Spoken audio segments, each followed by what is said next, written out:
نحمده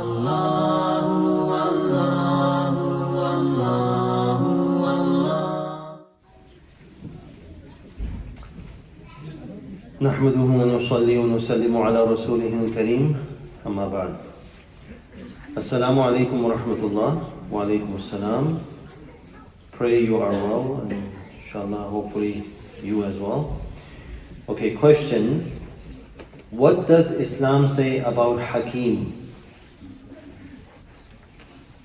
By feeling the pulse around your wrist, can they actually tell what the person is going through? Individuals' problems, health issues, etc. Should we believe in them and have the medicine they recommend? So the answer is Hakim. Hakim in Arabic is a doctor. We call it a doctor, right? But the specific Hakim is a doctor of a herbal and natural medicine, right? Herbal medicines, Hakim. They assess sickness, physical issues through checking the pulse and symptoms, just like a regular doctor. They use and they also check. I mean, they cannot assess individual problems, but in general, just like an allopathic medical doctor or homeopathic medical doctor, they go through studying and all this, and then they, out of their expertise, and they have these various medical related issues that if someone has, they're expert in it. So the hukama, the hakim, the regular doctors that we go to, or the homeopathic, there's no homeopathic doctors here, but they are type of a doctor. There's nothing wrong with that. They study science for years and train under certified herbal doctors or physicians, and so there's no mystery behind it. So it is permissible to consult them for the health issues, and whatever medicine they prescribe, you can take them. Of course, the condition is that medicine, whatever it is halal. It's not something haram or anything. That is totally fine. There's nothing wrong with that. Assalamu alaikum wa rahmatullahi wa barakatuh. Wa alaikum assalam wa rahmatullahi wa barakatuh. If a person is a musafir and is performing salah behind a muqim imam, standing next to the muadhin, and the imam's wudu breaks and pulls the musafir forward to complete the salah, how should he complete the salah? And there's another question, so I'll just finish this first. Now look, when we are musafir, we're traveling, there's concession, right? 2 rakah we're going to be praying. Safar salah. But wherever we are behind an imam, a resident imam, we're going to pray full. Okay? That's number one thing. Let's say, for example, we are traveling and someone told you to lead the prayer as a musafir. If it's Dhuhr, if it's Asr, if it's Isha, there are 4 rakah, right? So if there is no one else to lead, and you're the one who is a musafir, should announce, I'm a musafir, I'm going to be doing the imamat, so I'm going to be saying salam after the 2 rakat. After that, when I say salam, the rest of you who are muqim, who are resident, should complete their prayer. But the best thing is that someone as a resident should be leading. Now, what happens in this situation? The imam is muqim, is a resident, and in the back they're musafir. Someone is standing in the musafir. Now, the masala is that if the imam's wudu break, so what he can do, he can go back and take someone's hand, bring him in the front, and he can be leading the prayer wherever the imam left. Let's say that person is a musafir. That person is a musafir. So what he's going to do, he's not going to pray the 2 rakat, he's going to complete the 4 rakat. He's going to complete the 4 rakat. Okay? That's the answer is. The second part of the question is, if the imam's wudu breaks while in sajda, how should the person who the imam puts forward go front? Right? So, if someone is in sajda, so the imam wudu breaks in sajda, So the Imam will get up, of course. He's not going to resume his prayer. So he's going to bring someone. So the person who's in the back in sajda, when he realizes that Imam is bringing with the minimal movement, he should go, just scroll and then do the sajda, and from there he's going to resume. He's in sajda and he's going to say the takbir, whatever sajda is, the first sajda or the second sajda, he's going to move on to finish the prayer as is, no problem, right? No problem with that. But the thing is that people should know the masala, who's behind the Imam should know these basic masail, that if the Imam wudu breaks, and then the Imam wants to bring someone in front, what should I do? A lot of people, they don't know, and then they break what's going on, what happened? They don't know, right? What to do next. So those people who are right behind the Imam, like they should be prepared for these things. It can happen.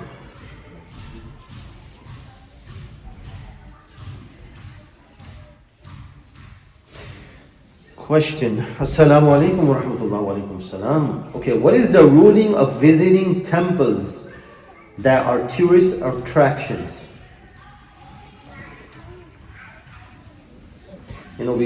Sometimes we travel, there's tourist attractions to go to, there's a group going to visit a temple or a worship area, very beautiful made and all this, right? And people are worshiping there.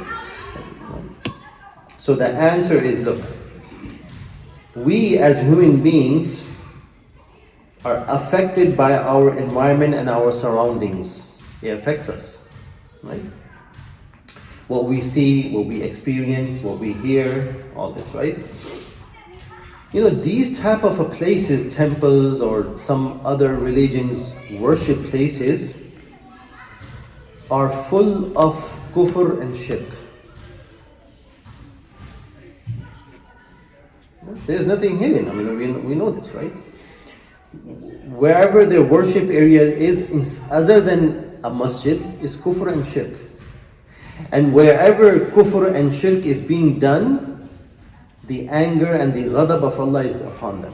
We know this. There's nothing hidden. We read in the seerah, in the history, that when Rasulullah sallallahu alaihi wasallam and the Sahaba Ikram, when they used to pass by a place where the adab of Allah happened, they used to very quickly leave swiftly. And Rasulullah sallallahu alaihi wasallam used to say, don't stay here. Pass by very quickly. Why is that? Even though thousands of years back, hundreds of years back happened. So those places where we go, other than if it's like a genuine reason, let's say for example you're going for a dawah, or it's like a conference there as a dawah, as an interfaith or something, that you're going and giving a message of Islam with this intention of dawah, that is understandable. But for tourism and to see the architecture and all this, it is not permissible in Islam. So if someone is going there, or if there's a group going or something, you should not go. Stay away from that place, because the kufr and shirk is going on and all this. We should stay away from these places. For praying. For what? For praying, like you go praying. Some cities don't have mosques, but they have churches where don't go. Muslims, but you can pray outside in the parking area. For like Jumu'ah. No, that's something else. I mean, if there's no place and they have rented that place of a church, but that is totally separate. There's no any sculptures, there's no any pictures, there's no cross or anything. That's something else. That's understandable. That's why I'm saying if there's no any genuine reason, the question is about tourism. People, they take a group and they want to go and see, and these places are different places, and then they take you in a temple or somewhere, or it's been like 500 years old temple or something. It's historic, something, these type of things. But if it's a very genuine reason, like people don't have an area of their own, but they are renting a church place for Jummah or for all this, that's something else. You're not going for vacation or tourism for that area. You're going for prayer, that is fine, no problem.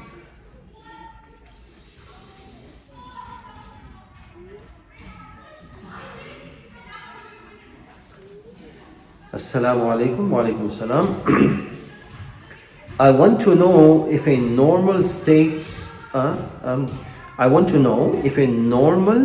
school is best for my child, bearing in mind that they teach about LGBTQ plus, or a Christian religious school where they at moment don't teach LGBTQ plus but focus more on the Christian religion. It's a big problem. This is a fitna. And let me tell you this. The more that we are close to the day of judgment, the more fitna and trials are going to come. And these things haven't even started yet. The things that we see, unfortunately, that is going on, especially targeting our children, is not even started. And we are having problems. And it's a valid question, valid concern of a parent or a guardian, whoever asked this question. You send children into public schools, all this filth and all this evil education is being taught. If you take out from the public school, you send it to a Christian school, okay, they're not having this type of gender and this, but there's something else going on. And what is that? They're promoting and they're teaching Christianity. A lot of problems. You go here, there's a problem. You go there, there's a problem. Right? Consider homeschooling. If you can, consider homeschooling, or send them to a Muslim Islamic school. Now in big cities, you have plenty of Islamic schools there. At least they have some kind of a environment of Islam. Something that they teach you about Islam and all that. So consider that. In most cases, it is not permissible to send children if these things are going on. Our priorities should be changing, should change. What does that mean? That every parent and guardian is responsible of the child's iman, the security of their faith. The priority is not a better education for Muslims. There's a school, let's say it's 5-star school, everyone is talking about it and this and that, good education. But what is the problem is that they're teaching all these things that is totally against Islam. So what are you going to choose? The education that is being taught there? Or what's going to happen to the child's education, the growth, the mental situation that they're growing up with this education, and what they're seeing in the school, what have been taught is being stuck and glued in the hearts and the mind. So whether iman is a priority, Islam is the priority, or this education that is temporary. Right? So if we are going, if we are having a hard time for all this doing, homeschooling is the best. If not, then the Islamic school. At least do something about it. Do something. Don't say that, I don't know what to do. No. There's so many, even Christians are doing homeschooling because of these situations. Because of this, what's going on in the school. There's so many that they don't like these things, what's happening. Just like us as Muslims, we should not be liking it. But there are also Christians and other faith people who are not putting their children in the public school and in those schools that are openly educating this filth. If they're doing it, why not us? We're Muslims. We have to preserve our iman, the iman of our children. But look, we don't have control of our next generation to come, that we're not going to see. We don't have that control. We don't know. But we have a control what the generation, our children that are in front of us. You're going to give a good education, build a strong iman and foundation. The same thing they will do with their children. And then their children and their children. But if we're going to become lazy and not do nothing about it, but we're going to because this school will take my child to Harvard or to MIT or to Stanford or whatever. But then you're jeopardizing the iman and their values of Islam. then what's use of going to these schools that are very temporary, and then the iman and all this will become very, very weak. So we have to understand these things, and this is going to increase, unfortunately. I hope it doesn't, but the way how the signs of the Day of Judgment is going to increase. So we need to worry about our children. That's our number one priority of our children, about iman, now education.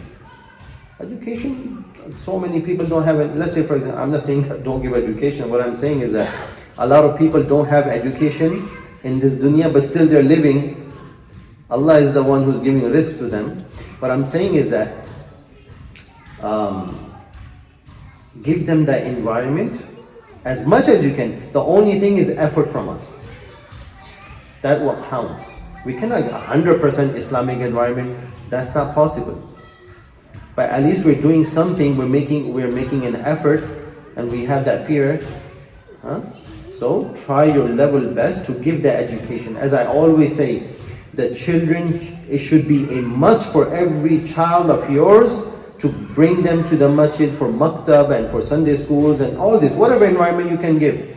Because if you're not going to give, they're mostly in school, in college, in high school. That's where their time is being spent. And less time of this environment, then what's going to happen?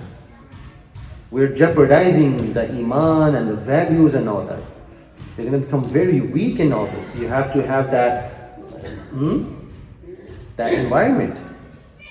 If we don't give that environment on the Day of Judgment, these kids, they're ma'soom. These small kids, they're ma'soom. They don't know what is right, what is wrong, what is good, what is bad.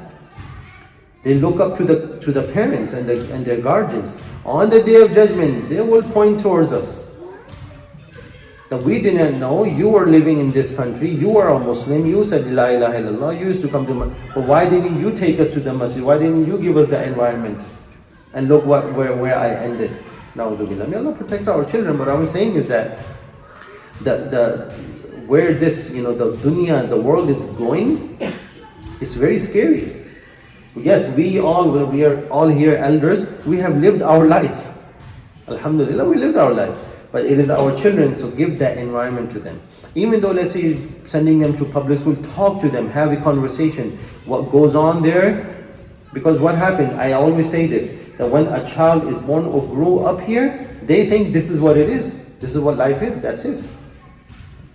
This is what it is, meaning dating, having a girlfriend, having a boyfriend, dating, going outside, going to prom, music, dance, this. They say this is a norm of a life. It is our responsibility to tell them, no, what goes on in there, this is not our life. This is not Islamic life. We are Muslims. So be very careful. This is dangerous days nowadays. If you are concerned, alhamdulillah, this is a very good question of whoever has sent. We need to consider, we need to prioritize that our children's iman is more important, or our children's education is more important. Alhamdulillah, both can happen, but we need to make a plan, have a plan for that, right? وآخر دعوانا الحمد لله.